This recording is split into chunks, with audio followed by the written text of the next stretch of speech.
by a very, very special guest. This man is a musical icon in every sense of the word. You may remember him from the band When in Rome, an iconic 80s band. Please welcome for the first time here on our show live, Mr. Clive Farrington. Hello there. How's it going? I'm doing good, Clive. Thank you for Good. taking some time out of your day for us. Big fan. Just wanted to thank you in advance for the great music that you've given all of us over the years, and it really means a lot to me because I wish the '80s would come back, but I don't think that's going to happen. I think we were just talking about that just now, but I think it probably will. Some young band is going to suss out the fact that you have to give theatre as well as music to a show, and I got a little bit tired of going to watch bands and listening to them tuning up halfway through the set, and you never see that with any when you go and see a really full-on professional band, you don't hear them stop to tune the guitar up or anything like that. Of course, I'm talking of when you get so big, you obviously get technicians. You got your guitar technician that can throw a guitar at you once it goes out of tune and everything else, but. I think we have lost a little bit of theatre in music, and I think we've lost music. Although I was listening to some new Manchester acts a couple of weeks ago, and they sound fantastic. Of course, the video is going to come of age again soon, I reckon, but it's going to be more, as you can probably tell from the commercials that we're watching now. Everything's a little bit more robotic, so they don't have to pay people. They don't have to pay human beings to do those new commercials, and they're all animated. I'm all about technology, but when it comes to music, and I want to make sure I don't mess up by saying this, I support everybody who tries to be a singer. I have not a voice to sing, so I can't really say anything, but I just think that, and there's a lot of great, tremendous artists out there. I just think that the music that they put out today is just, sometimes I think they just put it out to put it out. It doesn't have that 70s, 80s passion and feeling. And don't get me wrong, I think they all have a passion for what they do, but I just think it's so like it's like a frozen pizza. It wasn't, you know what I'm saying? It wasn't. Well, I think everybody, I think bands and artists today are making music to shock more than music to enjoy. I mean, I know there's a single, I forget who it was by, a couple of weeks it was released ago, and it had lots of swear words in it, and it was I don't know who they're trying to impress with that kind of stuff, because it's kind of it's lost on me. I don't want to listen to anything like that. I remember sitting in the car with my daughter one time, and she was listening to something on the radio, and I said, "What's that? What did she just say there? What was those lyrics?" Yeah. And she said, "Oh, this is what people are listening to now." And whether it is that fact that, because of course when we were young, really young, we kind of we didn't really understand what our parents were listening to and stuff. So I don't know whether it's the way it is, or it has actually gone that. But you can tell, it's naturally. It's really hard not to complain about what's going on right now, and I think a lot of music is now made to shock rather than for people to enjoy. Yeah, you know what I will notice, and I mean, not this year. I mean, this craziness has got everybody, and I feel so bad for all. I mean, as myself as a comic, I've written the whole year off, and I know everybody's starving to get out there and perform. When I've been like the last couple of years, and maybe over the past 5 or 10 years, I've noticed that when I go to see one of my bands that I grew up, like, for example, Foreigner, Def Leppard, all the classic '80s bands. What amazes me, Clive, is that when I sit in an audience, I mean, I know I see a lot of people who grew up with it, like myself, but I see 10-year-olds, 12-year-olds. I mean, now you're talking 5 and 6 generations. So that to me says that the people really appreciated this music, and that and it shows just because it's not easy, like you said. When we grew up listening to our parents' music, we didn't want to hear that nonsense, but eventually you grew to appreciate it. But it's amazing that you see 5 and 6 generations in the audience, whereas when the band first started out, you had one generation in front of you. Yeah, absolutely, and it kind of is a bit of a pointer to the way it is at the moment. It's really horrible to thinking that, it sounds like it's we're complaining about today's music, and really that sounds a little bit old hat and fuddy-duddy. But it's, I think the band that realizes that there is something more that you need to give than just even a great voice or a great guitar player or a great keyboard player. There is something more, and we're missing bands like Roxy Music and Spiders from Mars and all Wow. you've Yeah. got the T-shirt on there. You've got the Ozzy Yeah, Osbourne and that's your fine. Black Sabbath. I mean, all of those bands had people within the band that were all stars themselves. It wasn't just Ozzy that was the star of Black Sabbath. It was Tommy Iommi, Oh and it yeah. was all the rest of them. They were all stars in their own right. And if you Right. went to see them, and if the drummer made a solo, the spotlight would be on him, and he'd be a bit of a star for 5 minutes, and then. And I think that is exactly what we're missing right now: is bands that contain stars, and each one of them are stars in their own right, not Yeah. just the front person. A band that fires on all cylinders. It's not a band that's being, for lack of a better word, that's not being carried by one person. Absolutely.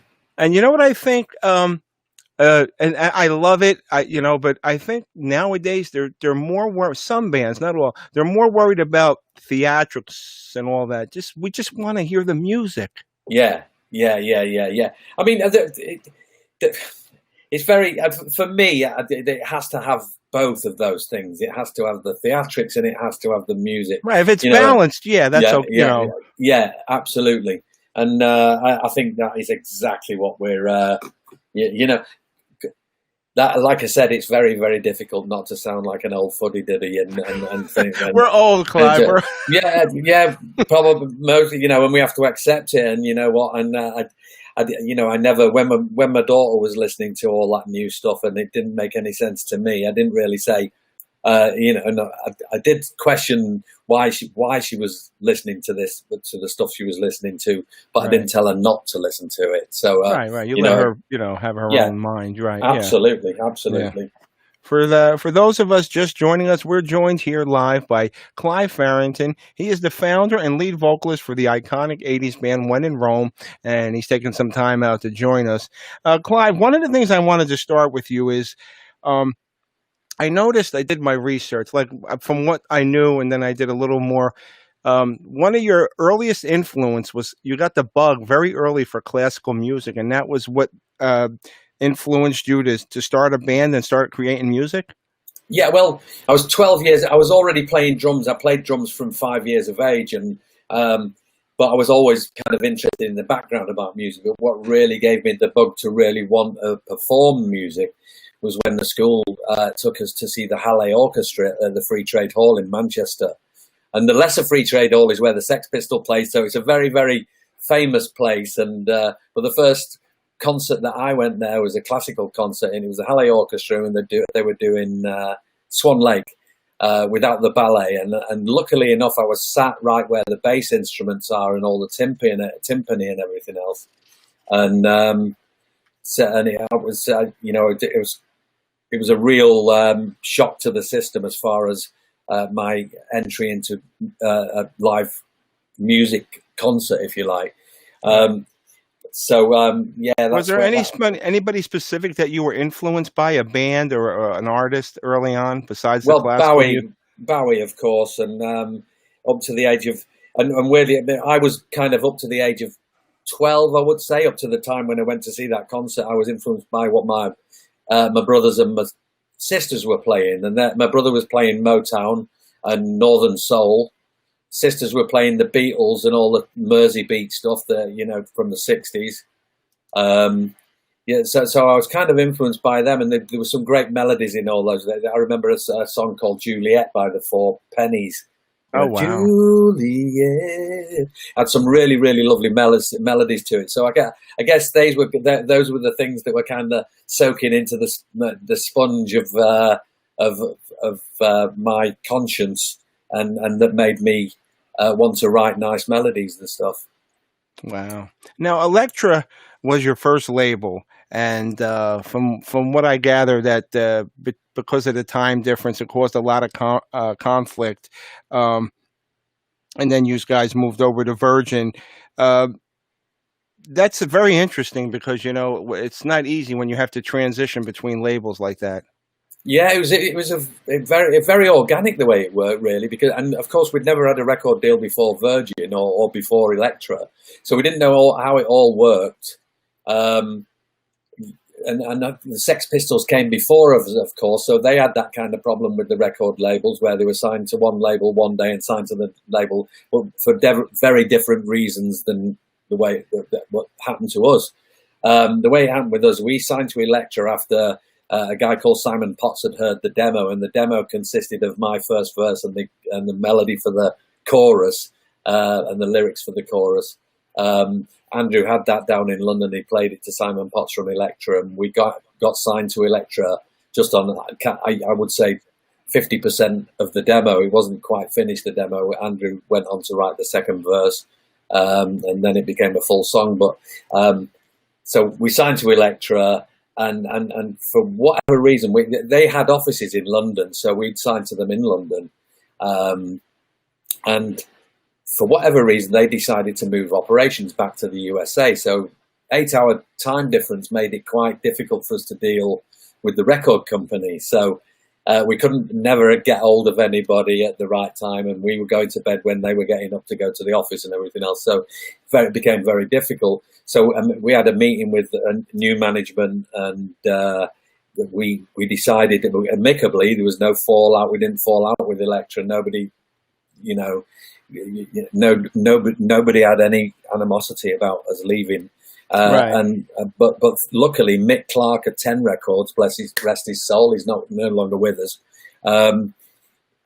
He was still interested from the first. We did showcases at a place called Nomis in London, which was owned by Simon Napier Bell, who managed Duran Duran. So it was kind of, we were in that clique, if you like. And Oh wow, that's so interesting. yeah, so after doing showcases at this place called Nomis, we signed to Elektra. We got off the deal from Elektra because we couldn't deal with the time difference, and luckily 10 Records, which were part of Virgin Records, Right. were interested and signed us and paid off the deal to Elektra. Wow. We probably still owe loads of money somewhere along the line. I You didn't know, even ask for the accountant. you know what really was surprising to me is that the label. It's and this is, like I said, I read from a previous interview that the Promise, which was the biggest hit from When in Rome, went number one. Um, considering all the resources that record labels had in the past, and how you never know, like there's hidden gems on albums, and how B-sides became number one hits and throwaway records became number one hits, and like Rick Springfield's Jesse's Girl was like a novelty record basically till a guy in Denver played it and it blew up. But and I think if I'm quoting you incorrectly, the Promise was the only song that the label really put any attention to. Yeah, but then again, that was kind of our own fault, if you like. So we not really our own fault. That's a really bad way of putting it. But what happened with us is that our keyboard player, his cousin was going over to work and live in San Francisco. He knew nothing about the record industry or the radio industry, but we gave him a 12-inch record to take with him. Right. And he went to Live 105 on the West Coast, which was the biggest 80s station at the time. Oh yeah. And stumbled onto this radio station that he knew nothing of. He just saw this radio station because he drove past it every day to work. Decided to call in, and he gave them the 12-inch record, and they started playing it. And from there on, it went on like wildfire. I don't know whether you know the way it works in the UK. The way it works in the UK, you have to sell records to get up the charts, but in the US, you have to have radio play.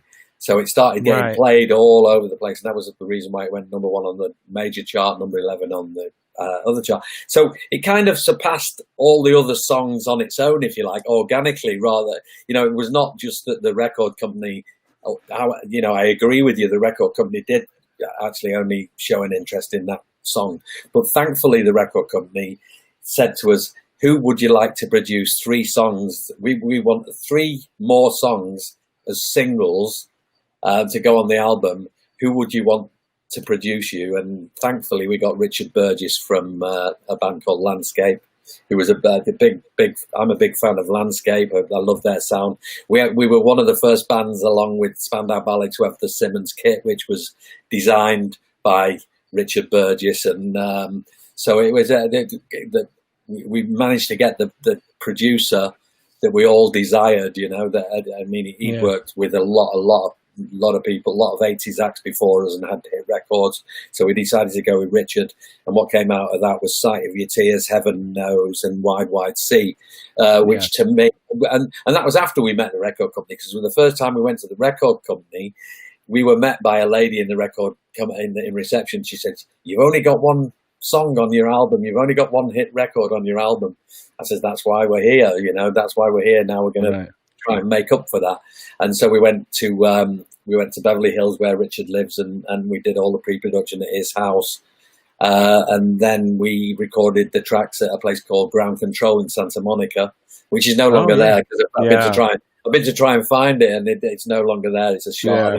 I think it's CVS now. I think probably a 7-Eleven. 7-Eleven, yeah, something like that. But they were great times. I remember, it was our first time in America. Our new management flew us straight out to America 6 weeks prior to us recording to get us acclimatized, and so it was a great time. Yeah, you know what? When and even now, I don't think people realize that when you're doing an album, having the right producer is key, because it can make and break the album. Even though it doesn't matter the talent level of the band, even if the band is super talented, that producer is such a crucial key for an album. Well, you need somebody that's going to be kind of the liaison between you and the music, if you like, the band and the music, and you need somebody to be able to say, "Wait a minute, Mr. Keyboard Player, you might not be right this time. Mr. Drummer, you might not be right this time. And Mr. Singer, that fill that you said the drummer should do, well, let's try it," and it's all it's made more diplomatic when you've got a really very good producer. Brian Eno, Richard Burgess, all the greats, Trevor Horn, there's about 10 of them in the whole world that are really, really fantastically good and consistently good, and that kind of says a lot, that, because it takes a certain person to come between a band and become a member of the band, but see it from a little bit more of a distance than the members of the band. Absolutely. Clive, let me ask you, being, a guy that grew up in the 80s and living on the music and everything about the 80s, how crucial and how important was MTV? And I mean, it changed the face of music forever. I think it was such a catalyst for so many people. How important do you think MTV was, the birth? Well, I just mentioned Trevor Horn, and he was the singer with Buggles. He was the writer and the singer with Buggles. So he went on to become a major producer. Frankie Goes to Hollywood, ABC, and all of them lot. So he was the first guy to have his video played on MTV, and it was massively important. And I hope, with the times that we're in right now, I think we're going to have another MTV, because we're not going to get it anywhere else. Nobody's going to be able to see a band for a while now. Right. So I've actually tried to do a GoFundMe thing to bring a live music show back. And weirdly enough, I don't know what it is. People are very, very, it's wanted. Everybody wants it, but when somebody tries to go for it, for whatever reason, everybody goes, "Well, Yeah, they want it. They talk a good game, but they don't. You know what I'm saying? Yeah, Put up or shut up. Yeah, exactly. It's very, very weird, and I think the reason why it was so great 60s, 70s, 80s is because we were kind of given. We had shows like Top of the Pops back in the UK. We had fashion shows like very much like in America. You had the American Bandstand, which featured new bands, up and coming bands and stuff like that. Yeah, it's only through research that I found out that some great bands coming out of Manchester right now in the UK, but it's not in any news. It's not any, I'm not hearing about it on television or in the newspaper. Or I guess if I picked up Rolling Stone, I don't even think Rolling Stone are even reporting new music like they used Not to. like it used to be. Everything's No, changed. There's no such thing as a traditional record label anymore. And what yeah, you were talking about, the difference between, how you uh, get a record deal between the U.S. and the UK. But you ever notice that now the dynamic has totally reverts itself?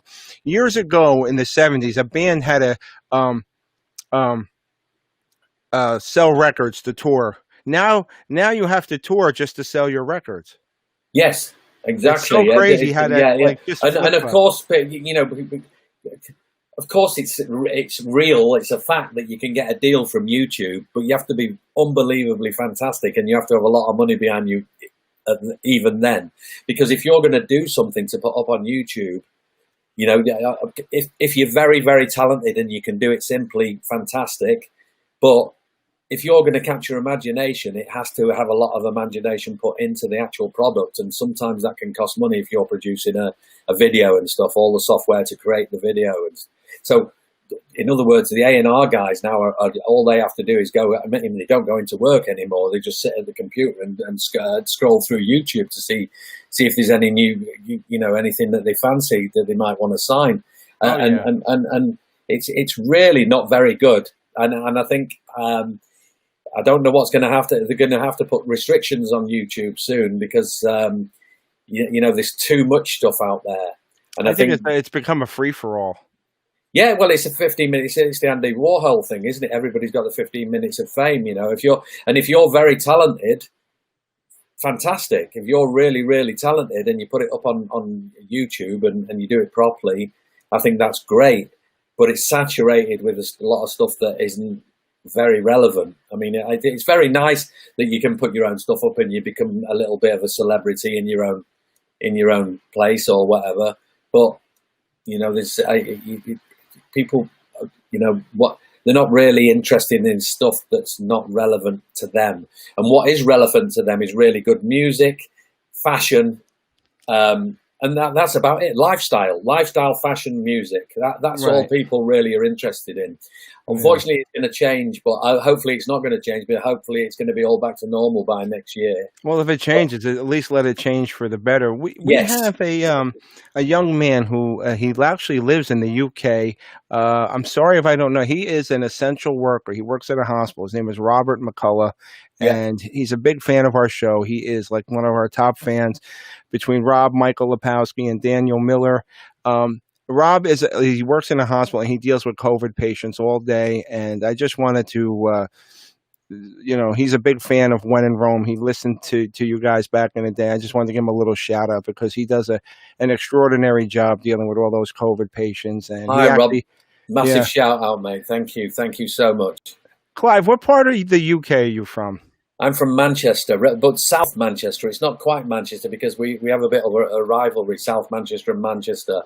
And we were talking about this, Andrew and I, a couple of weeks ago, and he'd seen this poster and he said all the iconic Manchester bands on it. And of course, When in Rome are not on it.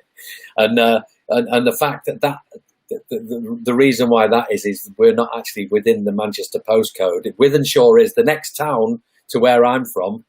Altrincham is Wythenshawe. It's where Paul Young from Mike and the Mechanics comes from, and I think Morrissey's from that, or was in a band from that area. Slaughter and the Dogs, a lot of punk bands came from Wythenshawe, so that is in the Manchester postcode. We're in the Warrington postcode, the Cheshire postcode, and I guess we're kind of seen as a little bit. Even though I'm from a council estate and from a working class family, Altrincham and Hale is kind of classed as a little bit more upmarket than Manchester, but I can assure you it's not. But we kind of missed out on being a Manchester band by less than a mile, I think. I think wasn't I'm so amazed at the influence of music that came in from the UK over the years. I mean, 90% of the bands that I've admired over the years, they came out of the UK. It's unbelievable. I always thought, and unfortunately, a lot of people don't like to hear me say that. I always thought the UK was always ahead of us as far as the music and stuff like that. Yeah, but it's so weird that because when I talk to people about writing and everything else, the songs that we sang at school in our music lessons were all kind of traditional American folk songs. weirdly enough, and around the campfire and stuff, you know, when I was a Boy Scout, you know, and a cub, and you'd sing these American traditional folk songs, and we learnt melodies that way. And I think that's exactly what the Beatles did, you know. I think that, you know, people don't realise that they were actually a cover band when they started, the Beatles. They were singing cover. When they were playing Germany and stuff like that. They used to play all the classic rock and roll and blues, American blues, bluegrass songs and everything else. So it kind of is a bit of a reciprocal thing. America was very, very good at the traditional melody folk songs and stuff, which influenced a lot of bands. And so kind of we threw it back at you. We took it from you and then threw it back at you. I think we were probably one of the first with classically, I would say we were up there. But as far as great songs are concerned, I think they came from America. Yeah, you know, it kind of threw me off. And then after I thought about it, it made sense. Like, you would see most of the artists that grew up, you'd be hard pressed not to find somebody who would cite the Beatles as an influence. And then you would have UK bands saying that they liked Chuck Berry and like, I was blown away when I actually was in LA at the Rainbow Room and I ran into Lemmy. Yeah, you know, God rest his soul. That was his home. That was his second home, wasn't it? Yeah, he was on his little poker machine in the corner there, and you know, I had a conversation. Sweet as pie guy, very nice guy. You know, he's not that hard charging guy that you would think would be on stage, but you know, he told me his idol was Little Richard, and it didn't make sense to me at first. But then, growing up, that's what was on the radio. Absolutely. You know? But I mean, like you say, I mean, my influences were punk. And you would never think that when listening to that Roxy music, David Bowie and punk with my three big influences and classical music. So you would never really guess that with the When in Rome sound. But going back to Little Richard, he was the first person that I met when all of us met when we got to America. Oh, so wow. So we're having breakfast in the morning after we'd arrived in America at the Hyatt on Sunset. And it's when you could actually sit outside the front. They served breakfast at the front of the Hyatt, and you could actually open the windows back then as well. You know, so we're having breakfast, and I heard this noise. I heard a window open above us, and I looked up, and Little Richard poked his head out the window. Oh, so I said, "Good morning, sir." He said, "God bless you, my son." That was my welcome to America from Little Richard, you know. And I didn't know that story about Lemmy. That would have been, if I'd have known that at that time, fantastic. Yeah. Now, The Promise, which was a great song, you know, it was a synthy pop type of song. And one of the things I was amazed at, that it was written in a garden shed, and it took 20 minutes to compose this song. And it's so ironic how, like, the great ones, what it took to put them together. You would think it was this grueling week-long process where you were in a studio and it just comes together. Yeah. Well, I mean, a lot of hard work, a lot of apprenticeship going on there. I mean, I was in a band, or a couple of bands before that. I was in a band called Atlantis that did all the what's known as the working men's clubs, which is we always had these. Well, still do in the UK. We have a club that's attached to all the factories where the blue collar workers work, and they'd go to the club after they'd finished work to unwind with a pint and entertainment. And we played all of those clubs. So it's kind of learning to actually to work on a stage, if you like. That covered all that sort of stuff, and playing covers of you know, real class cover songs, and getting used to what a great song feels like and sounds like. But when it came to actually writing our own stuff, my father and my mother I was very, very lucky because my parents supported me all the way with my music. They never said get a proper job, although I had to get a proper job at one stage because I was running out of money. So we end up, my dad transforms the garden shed into a proper studio, and it was so small. They call it a proper studio. It was kind of a makeshift studio, but it was so small we had the keyboards. My dad got hold of this.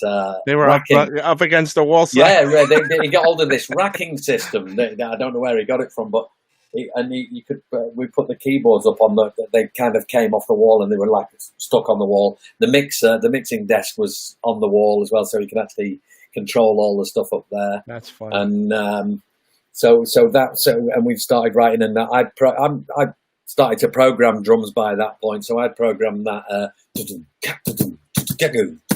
I'm always into programming impossible beats because I played with live drummers. The Promise. We've done live shows with a live drummer, and they always say that's so hard to keep up with that. You know, it's very hard for a live drummer to keep up with that. And I think I naturally create beats that are like that, not to piss drummers off, but I like to do something on a drum machine that makes it sound like a drum machine and not trying to pretend that it's a real drummer. So, so I'd program that, and I'd program the bass line, and then and nobody knows really where this melody line came from, because everybody, you know, all of us go, oh, you know, that was my idea. But you know, I'm not saying it was anybody one idea, but that dun dun dun dun come from somewhere. But we you know, we're not going to say where it came from, but wherever it came from, and we're glad we did. You know what I was amazed at too is that the way you guys created it in the shed, and then you brought on Ben Rogan. Yeah.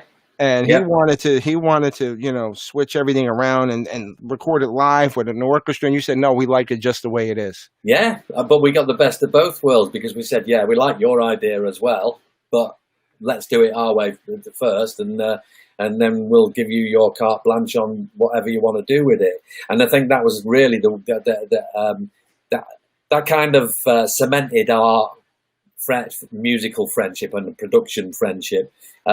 Because he had, you know, we weren't saying no to any of his ideas. We said, yeah, we would like to try it this way, but obviously we'd like to hear it your way as well. And we did actually record The Promise with part of the London Philharmonic Orchestra with Nick Ingman, who scored it all and everything else. And funnily enough, we've actually just re-recorded it. Andrew and myself have just re-recorded it with the Prague Philharmonic Orchestra. So wow, that must sound amazing. Yeah. So 30 odd years later, we're working with another orchestra, but we kept the beauty of that. It's pretty much the way that we did it the first time, because when we recorded it at the power plant, we did it exactly like the demo, which had that drum beat on it and everything else. And then we recorded a really slow orchestral version of it. And that's exactly what we've done this time. We've done a completely new recording, but we've recorded it. I've done a dance mix on the EP. It's known as an EP. It's got 6 tracks on it.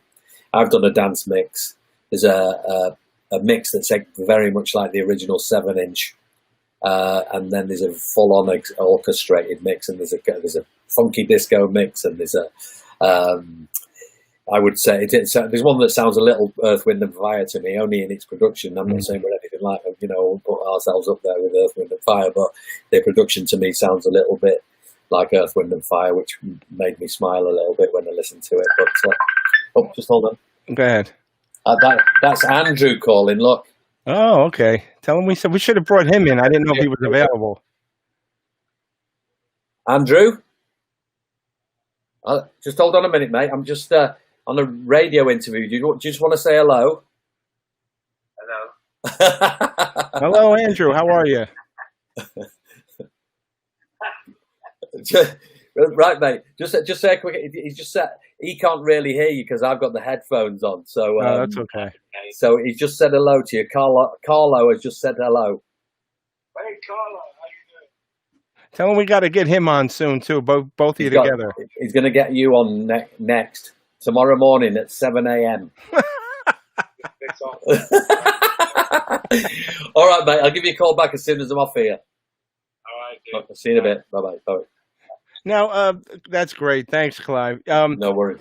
Is that true that you did most of the writing for the band and you penned the lyrics for The Promise? Is that true that a good portion of the lyrics were stemmed from you were going through a bad breakup? Not really. I don't know. I've been through a few bad breakups, so it's probably an accumulation of all of them, really. But yeah, it's not written specifically about anybody. You know, people do ask me that question, and it really isn't. It's written, I guess you could call it, from the third person point of view. It's meant to be for somebody else. It's not really going, oh, if you need a friend, it's me that you want. It's kind of, well, I think it's become that way, you know, and I think people play it not thinking that it's me that's actually saying it. It's become like if they play it, they think it's them that's saying it, which is fait accompli. Really, it's exactly as we would want it, or any songwriter would want it. You'd want it to resonate with everybody and make it about them rather than about yourself. Right. No, but as far as all the writing all the lyrics is concerned, I can't say that I, was responsible for 100% of them. The reason why Andrew was brought into the band in the first place was because we were short of a lyricist. Because I was not very strong on lyrics, I was not very confident on lyrics. So we brought Andrew into the band. And I think the very fact that Andrew was brought into the band kind of was a catalyst for me to go, I've got to pull my socks up a little bit here and make it sound a little bit. And I wouldn't say that they, although people say the promise brilliant lyrics, but the very simple lyrics. There's not a real lot of poetry going on there. It's straight to the point. And but I think the way that we got to write after writing the promise was we used that as a kind of a catalyst. We didn't want to write, although that was a mistake. We should have made another 5 promises really if we wanted to be more successful. But for us, that for whatever reason we couldn't capture the same what we did with the promise with any of the other songs, and we didn't really try to do that. We kind of wanted to go in a different direction, and of course Andrew wrote the second and he wrote the second verse for the promise, and he wrote the second verse for most of the other stuff. So I'd come up with a very, very basic idea of a lyric just to give him a bit of a spur, and then he'd really polish them up and say, wait, you maybe want to use that word there instead of that word, and blah, blah, blah. So he'd kind of tidy it up and then finish it off. Because I'm very, very lazy as far as that's concerned. If I've written a first verse and a chorus, it's not, I don't know whether it's lazy, it's just that my mind kind of switches off after the first chorus, because I think I'm thinking on my feet here right now, because I think it must be because that I think that if you've got the first melody, and it's the same way the Beatles used to write as well, they used to write any lyrics for a melody, because I think the melody's the most important. And the Beatles would say that, Lennon and McCartney would say that every day. They'd say the melody is more important or most important. Oh, yeah. Not more important, but just as the melody important. is the first thing that you create. The lyrics come afterwards. Yeah, there was a big famous song, I think it was Yesterday, that they wrote on the back of a cigarette packet on when they were on a bus on the way home one day. That's amazing, the stories you hear like that, how stuff was created, Yeah, some of the biggest songs, and the thing about the promise is that we never wrote those lyrics down. They're written down now, of course, but we never wrote them down at the time. I didn't sit down and think, oh, what can I write for this? Right. We set the drum machine going, set the bass machine going, and Mike played the Just keyboards let it along. come to you, right. And I sang that first verse right out onto tape, and sang the chorus right onto tape, and recorded it straight down, and then sent that cassette down to Andrew, and he came up with the second verse, which made mine look a little bit silly. No, I can't say that. I'm kind of depreciating myself a bit, but no, his second verse, I wish I'd written it. Let's put it that way. Oh, well, yeah. The band, When in Rome, only had the one album, and unfortunately, the band disbanded in 1990. And I see a couple of different scenarios. I mean, this isn't the first time where, egos clash, but I think the main reason was creative differences. Everybody wanted to go in a different direction. Yeah. It was from the start, we all had our own different ideas, and I think Mike was into Crowded House and bands like that, like more pop rock kind of stuff. I was into Kraftwerk and punk and the electronic bands, and Andrew was into which I've become into. I kind of his influences have rubbed off on me, and he was into the Walker Brothers and we were all both into Northern Soul. I think Andrew and I were more in tune with each other as far as musical tastes are concerned, and that was the reason why we stuck together. We stayed together. You're still performing together, right? You're just essentially right now, which there are two when in Rome's. Michael went on his way. You guys are doing your thing, and you guys decided to rebrand and do Farrington Man. And I saw from your website, yeah, you guys had a lot of stuff planned for this year. So has Yeah. everything been rescheduled, or you're Yeah, gonna? all as far as the Lost 80s is concerned, all the people that have got tickets for this year, they're going to be honoured for next year. So the day is going to skip. I think it skips a day, doesn't it? So if it was a Saturday this year, it's still going to be on the same Saturday of that same weekend next year. So it'll be a different date, if you like. So it'll be, if it was July the 17th here, it'll be July the 18th next year. So Right. so all the tickets are being honoured for all any shows that we've got cancelled this year for next year. Yeah. And I sincerely hope that we can get over this very, very quickly and Yeah. get back Speaking to of it. the COVID, how are you handling it? Is it sparking a lot of creativity for Oh you? yeah. I mean, yeah. I've actually created just now. I've edited a video, an hour-long video, which we've always wanted to do of a live show. We played in Manila last year, and thankfully somebody shot it on very, very high-quality camera. So I've made an hour-long video, which is going to be in support of suicide awareness. We're going to release it Wow. through Back to the Basement, which is the thing we did a couple of months ago. Talking to frontline workers, we did an event that a charity event that was in aid Was that of in California from- you did it, or? yeah. Well, it was actually we actually recorded the video here at my house. And Andrew recorded his part in London with a guy called Howard Greenhalgh, who's a very, very big video producer who's produced George Michael and Pet Shop Boys and Iron Maiden and Placebo. So Andrew did his video in London. I did mine here in California. And we kind of spliced the two bits together. And that was released through a company called Back to the Basement. And it was Abducted by the 80s was the kind of the mother figure, if you like, the company that put this thing on, and all proceeds went to the frontline workers and first responders. And thank you, Rob, if you're still online. Thank you so much for all that you do, and I hope you got to see some of that. What we raised, and I hope you've got everything that you need, and hopefully this will be over soon, and we'll be all get a beer together. Yeah, hopefully. I'd love to know if you guys come to the East Coast. I'd love to come out and see you. When you did your writing, specifically The Promised, did you know you had something special there? 'Cause sometimes you don't know. It's I mean, obviously we get that question quite a lot, but I would say, and I say this every time, that because we'd never had a hit record before, we really, you can only know what a hit record is if you've had one before, if you like. But right. Weirdly enough, instinctively, I kind of, as soon as we started to play it to people, and the demo and stuff, and people were kind of, their eyes lit up when we played it to them. And even our eyes were lighting up when we played it back to ourselves, because we kind of knew we had something a little bit special, and it was proved that we did. And the weird thing about that is, of course, we'd never had a hit record before. And for me, I've got to say this, and I've said this in every interview that I've ever done, is that I'm so happy that we only had that one hit record. Because I think I might not be here if we'd had more.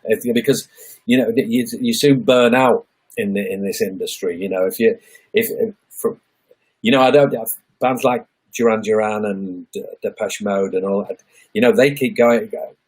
They must have very, very good management. And I don't really know anything about the background of those bands, but to actually to have any longevity in this business, you have to have very good management who look after you. Paul Weller's a great example. His dad managed him. So if you've got somebody that, you have to have somebody that's related to you, that's not going to burn you out and do anything that you wouldn't normally like to do, So it helps if you have talent.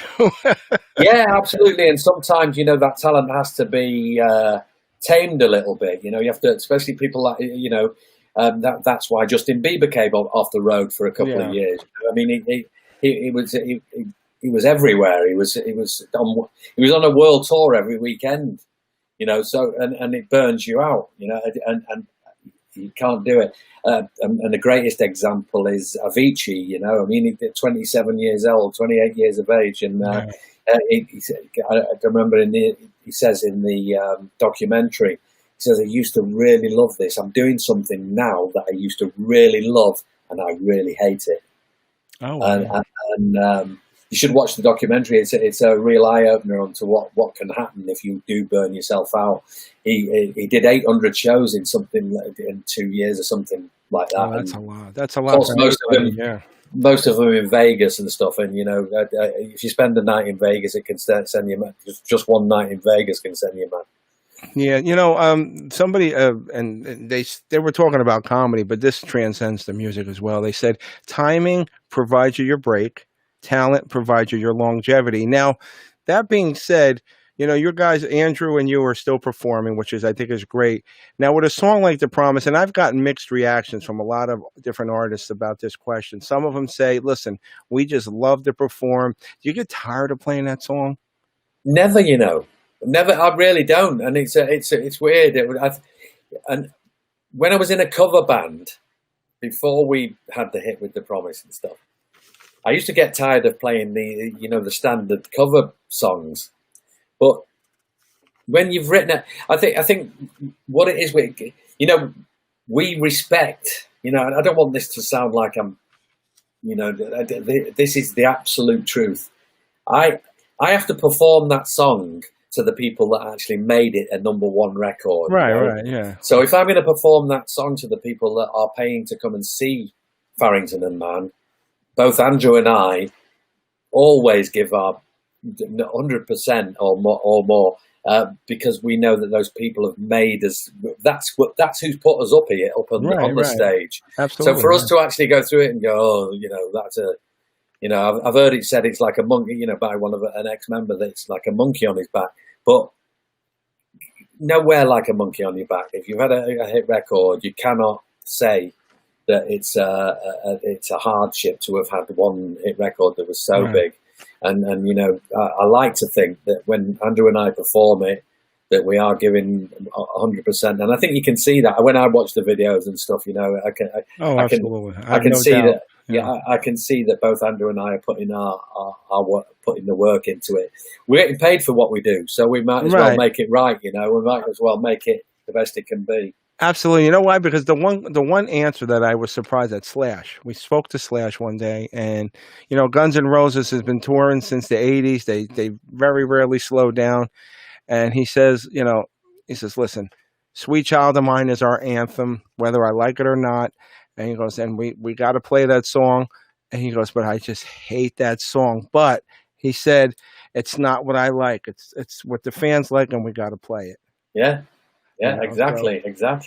But I mean, obviously, if you're playing it night after night for years, it's I can understand where we get, but then again, the adrenaline, every crowd is different, and and like you said, those are the ones that got you there. Absolutely. But you're not. Well, it's a great example of that, really, when you think about it. Is Nirvana when Kurt Cobain died? Instead of carrying on Nirvana and trying to get a new singer, Dave Grohl created the Foo Fighters, and completely, of course, he honoured Nirvana, and he probably does one of their songs every now and again, but he didn't use the catalogue to make himself famous again. He went back to the drawing board and created a brand new band, which to me, are easily as big and as brilliant as Nirvana were.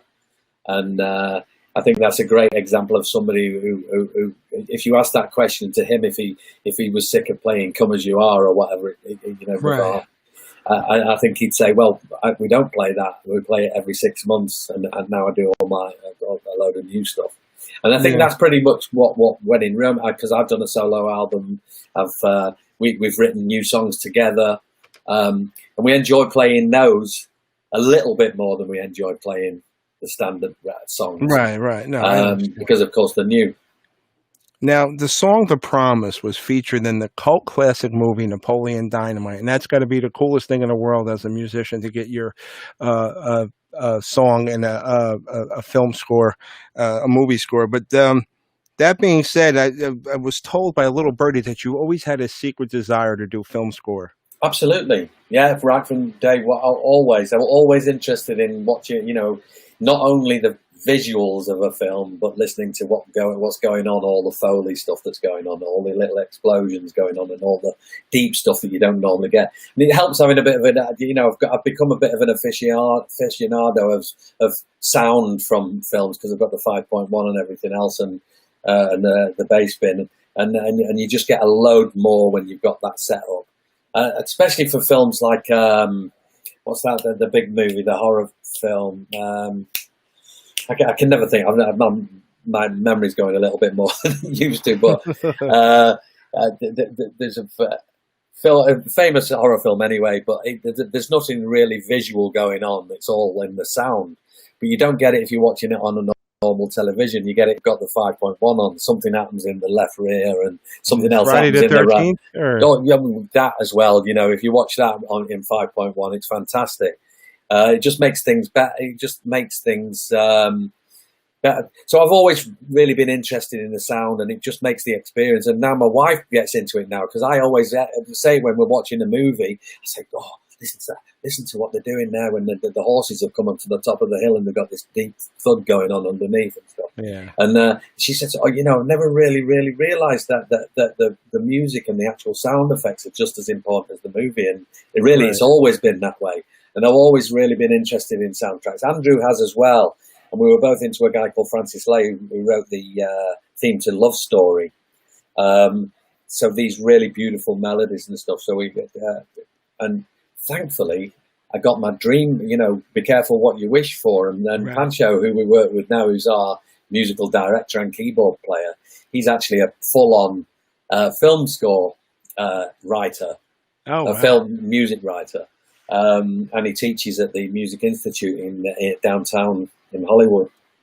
And so he's a brilliant composer. And there was one time when he got a job that he couldn't quite do because he was busy doing other stuff, and he passed it on to me. So it's a documentary, and it's called Robbery of the Heart, produced and directed by a guy called Mika Brandt, who I've become really good friends with. And it's my first ever crack at doing a full-length film documentary. And thankfully, I hit according to the director and producer, I hit the film pretty much right, hit the nail right on the head, and got it pretty much right, having watched what other films do with music and everything else. I kind of took all of that and took all of the training that Pancho's given me, and every time I've chatted with him about how he writes and everything else, and it's being released again. I think it's got distribution now. It was released on a small scale to start with, but it's got general distribution now. So hopefully that might become successful and get me more into the film score world. Yeah. Now, I've never liked the moniker "one-hit wonder." And you have a book. Tell me about the book "Confessions of a One-Hit Wonder." I never liked that.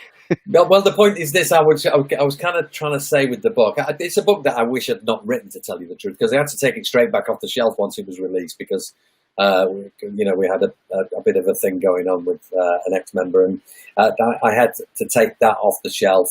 And I kind of course, I got a lot of stuff off my chest in that book, but I made a mistake in naming names. I should have not named any names, and I think I named names, and it was a mistake. And I apologise profusely to those who I named. But the reason why I called it "Confessions of a One-Hit Wonder" was to kind of make a statement that I'm not really worried about. I'm not scared of being a one-hit wonder. I'm happy. It's better than a no-hit wonder. Well, I think even for me, what made it really it's a big one-hit wonder as well. I've survived on it. I had to get a job in between times 2001, I had to get a job, and I got a job at a hotel. Then I managed a studio. So in the mean years when I wasn't being paid from the record and stuff, and of course Napoleon Dynamite comes along, saved our lives financially, really. So we kind of living off the proceeds, all the royalties from that. It's not massive, we're not all millionaires, but it's nice enough to not have to worry about things, Right. Oh, absolutely. and that's all I want, because if we'd have had another 5 hit records, it might have brought us up into the millionaire status, and I'm not really into, I'm a bit scared of that. And I think it you start to buy, especially pop star, anybody in the music industry, you start to buy silly things, and I don't want to start buying silly things. I want good things, and I want nice things and things that matter, Right, absolutely. It's for me, a one-hit wonder is a blessing in disguise, because it means you don't have to tour as much as the ones that have had more than one hit. Right. Just less pressure, yeah. Less pressure, exactly. Yeah, you and Andrew Mann are still touring. You're rebranded as Farrington Mann, and I know over the years you have extended an olive branch to Michael to do a When in Rome reunion, and for all intents and purposes, I know he's sort of not on the same page. So it's safe to say that we're not going to see that. I mean, we both would. Both Andrew and I would love to see it, of course. Maybe who knows? It's a very, very weird situation, because somebody that I brought into the band in the first place before When in Rome, of course, I was in a band called Bow Leisure, and the Bow Leisure split up, and I kind of kept it going. And Right. my mum and dad had gone to see a band out in Northwich, where Mike is from, and he was playing with this band called Rick Tick, and my mum and dad said they're great, blah blah blah. So I got in touch with them and said, "How do you fancy joining this band?" So we kind of started writing together, and it was very strange that we both Andrew and I had a meeting around at his house, and we were hoping that it was going to be amicable, and we were going to carry on, and hopefully Mike was going to carry on in his own right, and unfortunately it didn't kind of work out that way. We kind of went our separate ways, and things happened whereby we were kind of stopped from coming out. There was attempts to stop us from coming over to tour and everything else, so it got a little bit sticky. But you know what? I don't let it eat at me. Right, it is what it is, and you move on. Absolutely. Onward and upward. Yeah, I don't lose sleep over it. Let's put it that way. And I think I would love. I still respect Michael. I think it was what Andrew and I did was not intentionally meant to beat him up or to make him anything less than he is. I think I respect him. Would never doubt his talent. I think he. I just wish we could actually come to some kind of an arrangement whereby we, even if we could call ourselves, we could call ourselves When in Rome UK, and right. I mean, just for the fans' purposes, put the egos and the differences aside, and just do it for the love, even if it's for a one-shot deal, But well, it's very difficult. I mean, I don't envy his job at the end of the day, because of course Andrew and I are the voices of the original When in Rome. And you know what? It's happened with a lot of. I mean, INXS tried it when Michael Hutchence died. They tried that reality TV show where they tried to get a new frontman, and it never worked out. And it doesn't work out. Spandau Ballet have just tried it. It doesn't work out. When you try to keep a band together or going without I wouldn't say the main guys, but the nucleus of the band. Well, you're essential. You're not being smug about it, Clive. It is what it is. You guys are the heart and the soul of it. The vocals are everything. I mean, don't get me wrong. Anybody that plays an instrument, guitar, drums, whatever, they're very highly regarded. But it's all about the vocals. Yes, unless you're a drummer that sings, or a bass Phil Collins, unless you Sting that plays the bass and sings. Yeah. And it's I can't see a band like the Police, for instance. If Sting, for instance, when Sting left, and became a solo artist, the other two didn't carry on. Put the Police with a new Sting. You didn't find a guy with blonde, sticky up hair and that played bass, and Yeah. and it's a very, very delicate thing to try. Well, in my eyes, it's impossible. Yeah. If Simon Le Bon left Duran Duran, I would be disappointed if Duran Duran kept going and got somebody else to replace Simon. I think it just wouldn't. And same as Depeche Mode, any big band, you just and to attempt to try and do it is a very, very it's very tricky. I'll give you an example of that. My friend had tickets to go see the Eagles, and without Glenn Frey, I don't really have an interest to see them. Yeah, no, You know, they probably sound fantastic as well. They will. Yeah. I mean, they have to. They would have to sound fantastic. you But you it still doesn't have matter. Don Felder Don Henley and I can't think of his name. Joe Walsh. Joe Walsh. Yeah, I was thinking. Yeah. But we're getting old, Clive. We're getting the memories Yeah, going. we are. But going back to the bands that tried it, I mean, Spandau were one of the biggest examples of something. They're probably one of the only bands that really did try to replace. Even the Stranglers didn't do it, and they tour all over the place. The Stranglers Right. without Hugh Cornwell, the singer, is not the Stranglers, but they still tour all over the world. And I know there's animosity between the other singer, and that's probably caused by some kind of argument within the band. Far be it from me to say what was going on with the Stranglers, but what was not going on with us was that we were not. Of course, we were falling out with each other a little bit towards the end of recording the album because we'd been together for so long. I shared a room with Michael for a year when we recorded the album, so we kind of got on each other's nerves after a while, Okay. and that's more what it was about. It was more like two brothers falling out with each other, and it was nothing where there was, oh, I don't like you anymore, I don't like you anymore. It was like it was more that we kind of got a little bit fed up with each other, which is a shame, really. And I think maybe one of the people we're talking about kind of took it completely the wrong way and maybe thought that we were being a little bit cruel. Right. We were not. I'll tell you the one time I seen it be a success, whereas a singer left and the band actually thrived, was when Ozzy left Sabbath and Dio came in. I thought RJD was amazing. I think he was actually had better. I love Ozzy. God forgive me. I think RJD was an amazing performer. Absolutely, but it's a very, very big thing to get to. I mean, Journey is another one. Really, it's the very big shoes to step up into, and you have to be fantastic. And those two guys, the guy that replaced Steve Perry in Journey, fantastic singer. Well, sounds just like if you close your eyes, you think you would swear you're listening to Steve Perry. But I would still say, Black Sabbath. A true Black Sabbath fan is not going to like Ronnie James Dio, Right, and a true Journey fan is not going to like the new guy, whatever he sounds like.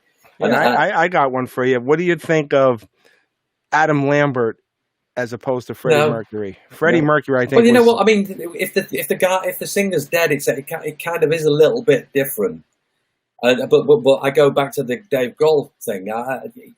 He didn't try to carry on Nirvana when Kurt Cobain died. He formed a brand spanking new band, and you can do that. Queen could have done it. They could have called themselves Queen 2 or Queen, the Queen on the Throne or whatever. That made it a little bit different to Freddie Mercury's Queen, because Freddie owned Queen. Freddie was Queen, and same as Sabbath. Well, Ozzy Osbourne is Black Sabbath to me. Right? Yeah. No, of course. I think it's a different scenario if the guy dies, but even then, it's not been proven that it can be done. In Excess was one that couldn't be done. Michael Hutchence was irreplaceable. Sorry. Well, you know what? They spent a lot of money, didn't they, on the reality TV show trying to get a new singer, and it didn't work. And the more the more the singer looked like Michael Hutchence, the funnier it is. You don't want that you sing. If you're going to replace your singer, you don't want him to look like the guy. Right. And that's kind of weird. Yeah. Yeah, and I guess the Queen thing and Adam Lambert is it's forgivable if you like.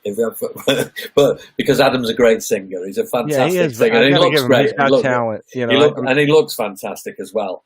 And Yeah. he's not trying to be Freddie. I mean, I'm sure that when you go, I've never been to see him, but he obviously bigs up Freddie all the way through the thing, and he'll be giving him, Right. God bless you, Freddie, and whatever you. But any band that tries to replace the frontman in a kind of roundabout way, instead of saying, "Now we're looking for a brand new frontman," a lot of bands try to pull the wool over the fans' eyes and do it. Yeah. Yeah. Well, you know what, Clive? I had a ball talking to you. It was a pleasure going down memory lane, especially when we talk about the '80s and talk about music. And I think you're a brilliant guy, and I wish you nothing but success. I know you guys are dying to get back out on the road again. And if you get to the Northeast, please look me up. And Absolutely. above all, stay safe with this COVID-19 and keep pumping out that music. And hopefully, we'll run into each other one day backstage. Thank you so much, Carlo. It's been brilliant. Thank you. Real quick, Clive, before you go, would you do me one small favor? Would you do a liner for us? Yeah, absolutely. Just basically, you're going to introduce yourself, just Clive Farrington from When in Rome, and whatever you want to say, and you're listening to Animal House Radio. Hi, this is Clive Farrington, original member of When in Rome UK, and you're listening to Radio. Next one. Hello, I'm Clive Farrington from I'm not from When in Rome because I'll get a court injunction now. You have to wipe that one. Hello, this is Clive Farrington, original member of When in Rome UK, and you're listening to Animal House Radio. That's perfect. Clive, thank you so much. Thank you, Carlo. Continued success. And tell Andrew I'm going to wake him up at 7 a.m. I will. Thank you. God bless. Thank you very Take care. much. God bless you as well. Bye-bye. Thank you. All right, Bye-bye. everybody. That was Clive Farrington. If you want to watch the replay, it'll be up soon. And please check out our Facebook page. Hit the like button if you haven't. Tonight's show is brought to you in part by the Vinyl Dinosaur, 521 Atlantic City Boulevard in Bayville, New Jersey. They have everything you need as far as the greatest vinyl records, books, records, tapes, 8-tracks, anything music related, they got it. If he don't have it, if Stephen Bailey doesn't have it, then you don't need it. And I want to thank you all for listening in and hanging with us. Tomorrow night, special night, Jamie Farr and Loretta Swit from MASH. We're going to have a MASH reunion tomorrow night. And we'll see you all next time right here on Animal House Radio. Have a good night.